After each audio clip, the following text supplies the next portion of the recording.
Thank you for tuning in to another episode of the Courtney Hall Show. I have the man of the hour, Mr. Travis M. How are you doing? Hey, I'm doing good. I'm doing good. Happy New Year's. Happy New Year. Happy new season. I know. Well, you know what? This is season 2, but the new season is coming. Oh. So. Happy future new season. Hey, I like that. So you actually just put out a song. Mm-hmm. Tell us about it. The song I just put out is called Mood, and it was with an artist of mine that I respect and have grown to even like love creatively for sure, because we got in the studio. It just came so naturally to us as far as writing it and coming up with the same cadences and subject matter.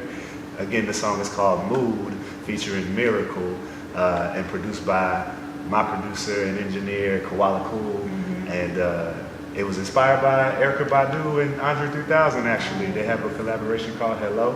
Yeah. So we were like, man, we need to make our own version. And we had a beat from Koala that we sat down and wrote to, and the rest is fire. The rest is fire. Now, the album cover, oh my gosh, that was inspired by a famous movie as well. Tell us about that. Okay, the album cover, Miracle was like, hey, we got to do a dope cover album, whatever, cover art for it. Queen and Slim. Yes. I said, I'm there. I'm with it's it. so good. It was cold outside, so was we did it? the photo shoot. Oh my god. Oh my god. Like, you know how you can be so cold and shiver so much that afterwards you're exhausted. Like, that was me after the shoot. It didn't look like it. It looked really good. Yeah, so congrats to y'all.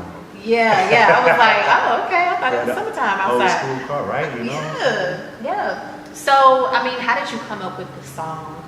Okay, the song itself, as we were writing, we kind of just played the beat. We was like, oh, we really like it, eh?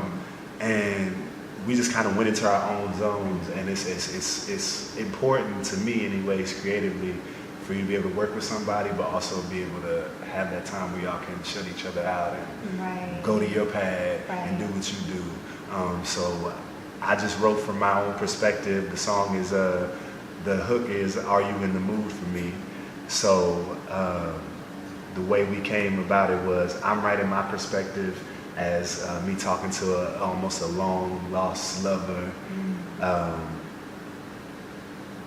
Me talking to a long lost lover, and her talking back to me in her verse, and we meet in the middle on the hook. Nice. Like, are you in the mood for me like you used to be? Can we make history, or are you just a memory? Okay.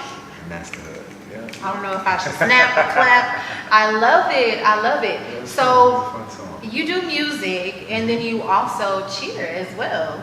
Yes.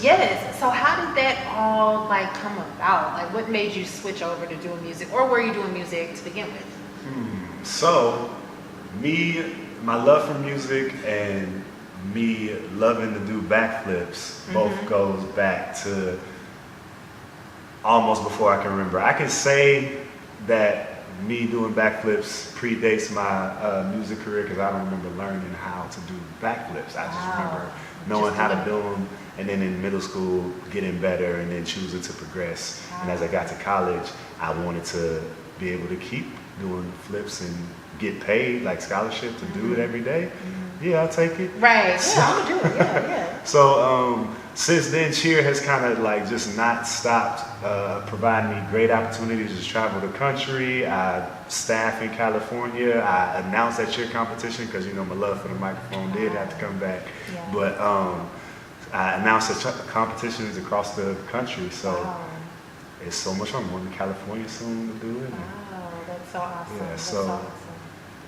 cheer just allows me to connect with more people, and it also helps me on stage as well, because it's about like giving that experience to the audience and really getting them to feel your cheer, your joy in the moment. Now, when you're on stage, how long do you have to captivate somebody before they're like, okay, I don't want to listen anymore?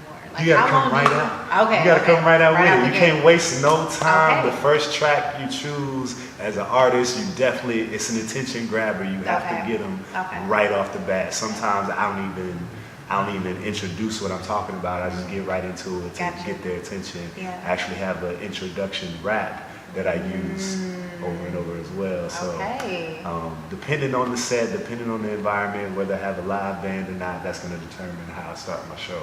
But it's always going to start with something fast-paced, attention-getting for you to follow along. Now, Lizzo, Megan, The Stallion, Normani, they're all Houston artists. You're a Houston artist as well. I hear in the streets talking, I hear in the streets that, you know, some artists feel like it's hard to make it. Why do you think that? Because, I mean, you're doing well, so yeah. Hard to make it out of Houston is because a lot of times the people you know, a lot of times the people you come face to face with, interact with on a daily basis, it seems like those people are sometimes the slower ones to support you. And even as an artist going out and doing different showcases, different shows, sometimes you can find yourself at a show where the whole audience only came to support their one homeboy, their one friend, and they leave after, or they're not really enjoying the whole show, or they just only paying attention to their one person. So as an artist, you got to climb through, fight for those same people's attention. Because at the end of the day, it's like your goal is to gain new fans. So it's tough to do it. It's tough to get out of that. If you quit early on, you'll feel the same way forever. But I think the city is growing. I think the city is growing this live music culture and scene, and people are starting to look more actively for the alternative to the club scene. And live music is where that's at. Nice. Now, what does your shirt say? It's a movement that you do.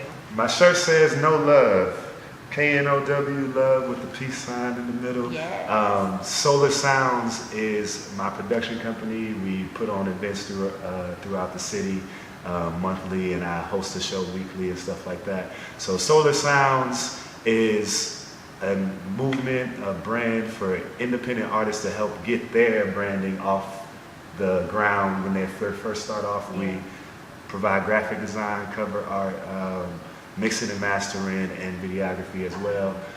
But our motto is Solar Sounds, steering the culture towards a brand, a platform, a movement, steering the culture towards a more positive direction. So our merch comes with the message. So, I love that. Now, how can we follow you? How can we support you? You can follow me at Travis M, JUSTM on Instagram, Travis M, JUSTM, Twitter too, YouTube, the JUSTM, Travis M, with the JUSTM on the end every time. I have a website, and my music, of course, is streaming on all platforms. Travis M, don't forget the dot that follows after. You can search Travis M Mood, and it'll pop up featuring Miracle. And I'm on all platforms. Now today, which is Sunday, but you'll probably see this at a later date. But anyway, we learned that Kobe Bryant actually passed away. How did he impact you? How did Kobe Bryant impact me? Of course, everybody, Kobe. Right. You know, shooting in the trash can, you know, no matter what you're doing, playing pickup games with the homies in the street and all of that on concrete. We all pretend to emulate Kobe. But I was a football person myself. Me personally, what's going on with me personally is the Kobe death situation is hard for me to deal with right now because I just had a homeboy, a former teammate of mine actually, who died on Friday. So so now I'm scrolling through the timeline and I'm like seeing all the people post about Kobe, and I just can only think about my homeboy. Honestly. I'm sorry about that. Yeah. Well, what would you say to your younger self if you could talk to your younger self? Man, I think my younger self. I think I'm telling my current self the same thing I would tell my younger self. I feel like I held on to a lot of the passions and the values and that imagination that you grow up with as a kid. I held on to a lot of that because anything else just kind of seemed more bleak. But so I continuously tell myself and check with my younger self to see if I'm still doing the same thing, being a consistent person. I check with myself all the time, like, are you doing what you love? Are you doing what you enjoy? Are you being true to yourself? Following your most pure urges, your most pure intentions, pure energy, pure, all those things that give you those really good feelings and that don't come at the expense of others. That's how I keep myself in check. I like that. The most pure urges. I like that. So what's next for you? What do you have going on next? What's next for me is what's next for Solar Sounds. We have multiple shows coming up. So follow Solar Sounds on Instagram at SOULAR Sounds, and we'll have multiple shows coming up soon. On February 1st, we're collaborating with the Evolvercy for Vibe Soul, where you'll see live covers of some of the greats like Lauryn Hill, Erykah Badu, Anita Baker even. And Vibe Soul 2 will be coming in March. Me personally, I have a show February 7th, Fresh Oranges. Come out to that. It's a free show. And we're going to come turn it up, playing video games and stuff at 8 to 10. And then the show starts at 10 o'clock, and we're going to be rocking all night with the live band, by the way. So come see my set. You're going to enjoy it. Because I just had a show last night, and y'all missed it. But Courtney missed it, too. Oh, my gosh. You did not have to But put me Courtney out always there support. like that. But I did support by buying a ticket. Okay? Yes, so Courtney will did. support in whatever way she can. And that's what it's all about. That's what it's all about. But also, Mood was definitely my you missed. Okay. Mood was definitely my last single before I dropped the album. My album is coming out in March 2020, called The Misunderstood, and that's the misunderstood spelled normally. Now, what type of vibe is it? Is it going to be like a summertime vibe? Is it going to be like, I really got to, sit in my room with the lights off and really just kind of meditate on this type of vibe? Or is it going to be a mixture? Like, what type of vibe are we going to get? So the vibe you're going to get from the album is anything you can definitely bob your head to, and you're going to always get food for your soul when you listen to one of my tracks. I look up to Andre 3000, so he's definitely an artist that always drops some dimes, drops some gems in the verse. So no matter what the subject being lighthearted, I'm about to blow up, encouraging myself, encouraging people to chant that they are the one. You're gonna find something you can take away from it and feed your soul with it. So that's what you can expect, some soul food on the album. Some soul food. I like that. Well, thank you so much, Travis, for coming by and talking to me. You definitely have to come back again, for sure. And thank you all for watching The Courtney Hall Show.